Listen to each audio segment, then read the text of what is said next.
Quetta Gladiators ने PSL की जो रिकॉर्ड बुक है उसको हिला कर रख दिया है। कोयटा ग्लैडिएटर्स ने तारीख रकम की है और इस पीएसएल की तारीख का सबसे बड़ा जो टारगेट है उसको हासिल किया है। जेसन रॉय ने पीएसएल की हिस्ट्री का सबसे बड़ी जो इंडिविजुअल इनिंग्स है वो भी खेल डाली है। कोयटा ने 241 रन का हदफ 10 बॉल्स पहले ही हासिल करके प्लेऑफ में पहुंचने की उम्मीदों को बरकरार रखा है। जो पार्टी स्पॉइलर है वो भी है कोयटा ग्लैडिएटर्स और मजीद जो कह लें ना प्लेऑफ का जो मरहला है उसको दिलचस्प बना दिया। कल मैच में जो टोटल रन्स बने वो 483 रन्स थे और आज इवेंट में बड़ा मैच खेला जाएगा जिसमें लाहौर कलंदर्स और इस्लामाबाद यूनाइटेड जो कि नंबर 1 पोजीशन पर कब्जा करने के लिए इन एक्शन होंगे। Brilliant match is going to be I believe because जिस तरह की फॉर्म में इस्लामाबाद यूनाइटेड आ चुकी है और जिस तरह की top notch cricket Lahore Qalandars खेल रही है, आज का मैच तो it's final before a final I believe. Abdul Majid Bhatti साहब सीनियर एनालिस्ट तज्जियाकार हमारे साथ मौजूद हैं। किसी तारुफ के मोहताज नहीं, उनसे हम इसी हवाले से राय लेते हैं। भट्टी साहब,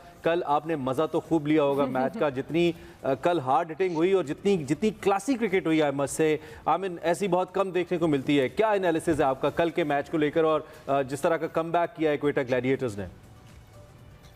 इमरान साहब, मैंने तकरीबन 6 T20 वर्ल्ड कप कवर किए, 8 पीएसएल में कोई 95% मैचेस कवर किए और लातादाद T20 इंटरनेशनल कवर किए। लेकिन जेसन रॉय ने कल रात जो यहाँ पिंडी स्टेडियम में बैटिंग की, मैं कल रात से अब तक सोचता रहा कि कोई ऐसी इनिंग्स थी, बहुत सारी ऐसी इनिंग्स थी, लेकिन स्टार्ट से लेके फिनिश तक इतनी क्लीन हिटिंग और इतनी, मैं कहता हूं कि वो हम उर्दू में कहते हैं ना, फलक शगाफ, चक्के चौके, मतलब उन्होंने बिल्कुल आउट क्लास कर दिया पेशावर जल्मी को। और बाबर आजम ने जो 115 रन बनाए थे और 75 रन साइम अयूब ने बनाए थे वो भी ओवर शेडो हो गए। देखें, ये फॉरेन प्लेयर्स की ये क्वालिटी है।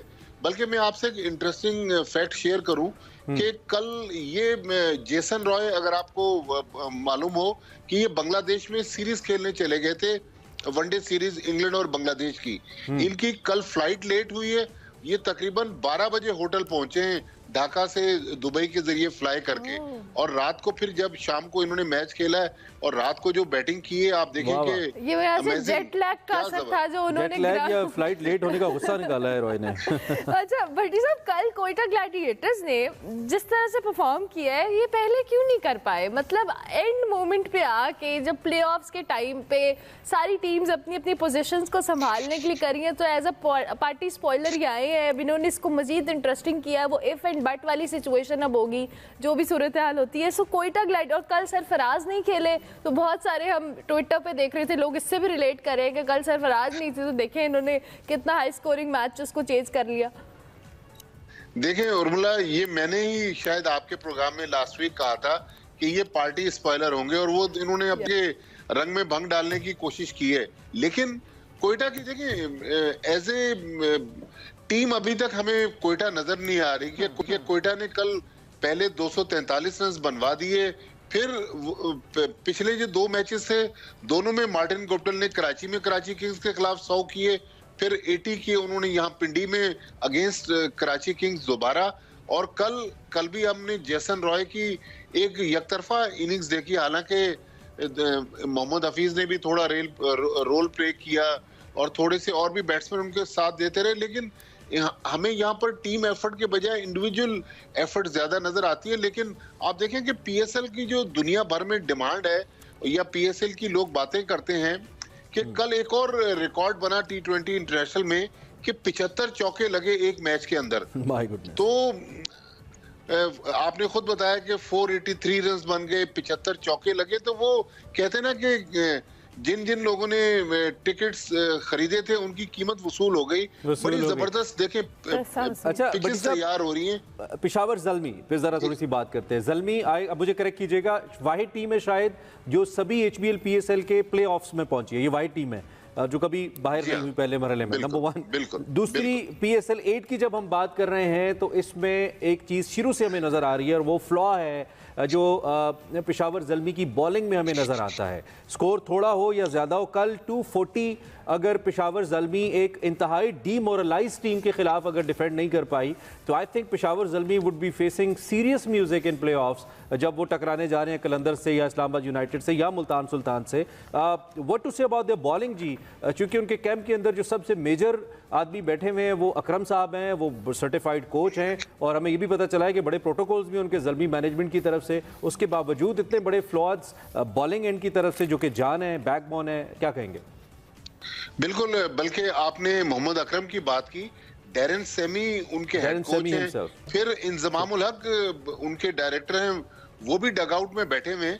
बिल्कुल आपने सही तज्जिया किया कि इतनी कमजोर बॉलिंग के साथ आप टूर्नामेंट में आगे नहीं बढ़ सकते। कल आप देखें कि मुजीब जो अफगानिस्तान के स्पिनर हैं, उन्होंने शायद 4 ओवर में 37 रन दिए, तो यहाँ भी ट्रिक मिस कर गई उनकी जो टीम मैनेजमेंट थी कि उन्होंने एक स्पिनर के साथ इस पिच के पर मैच में चले गए।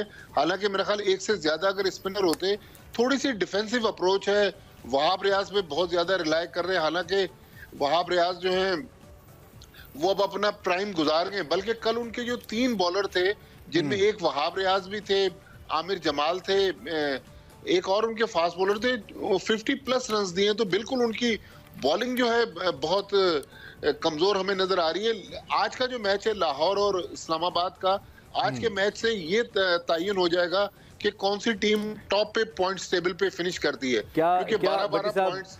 क्या हम आज के मैच को समझे कि फाइनल की फुल ड्रेस रिहर्सल है? क्या हम समझे? एग्जैक्टली, बिल्कुल बिल्कुल ये फुल ड्रेस रिहर्सल ही है।